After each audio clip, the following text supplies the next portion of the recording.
I have a really simple attitude towards life. Everything has a reason and everything has a consequence. And if we do not like where we are now, it means that it's the consequence of some reason that's been happening for a while. At some point in my life, I found myself in this position where I didn't like my life. I had no energy, I had very dark, pessimistic thoughts, I was crying pretty much every day for no reason, extremely defensive, extremely fragile. My emotional state was really bad. I was getting angry really fast and complaining pretty much all the time. And one day I woke up and I realized that I can't live this life anymore. Like it's not a good way to live life, because we have only, in a good case scenario, we have 100 years to live this life. And if we are wasting even a day of this life, it's already a trigger to think about, what do I do now that makes me not live my life, and what can I do better? And because I was always into philosophy and into existential questions, I started to ask myself very simple questions like, Daria, do you know how your body works? Do you know how your mind works? Do you know how your emotions are being created?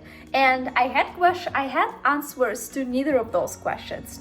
So I started this self-discovery journey where I decided to go on this path of learning how the mind works, how the brain works, what is the mind, what is the brain, how are they two related, how come we are here on this planet Earth in the human form, experiencing this life without knowing anything on how to use this biological computer. And that's how I stumbled upon neuroscience, and I was so fascinated that this sphere of science exists, and that a lot of forward-thinking people have been actually doing a lot of research about mind and consciousness and where it comes from and how our emotions are being created.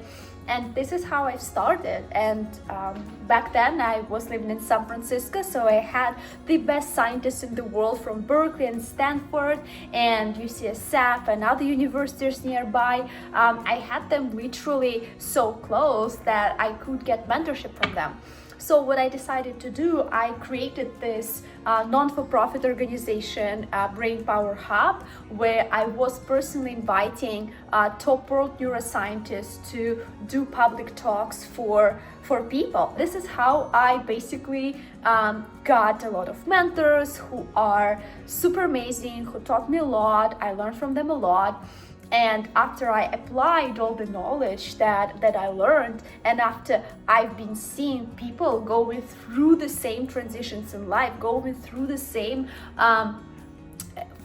experience of not living this life, but kind of like suffering through it, I realized that the tools that I have been using for myself in order to understand everything about human mind and human body and to apply it in my life, I can actually sequence these tools that help me and recommend them to other people so they can go through the same transformation.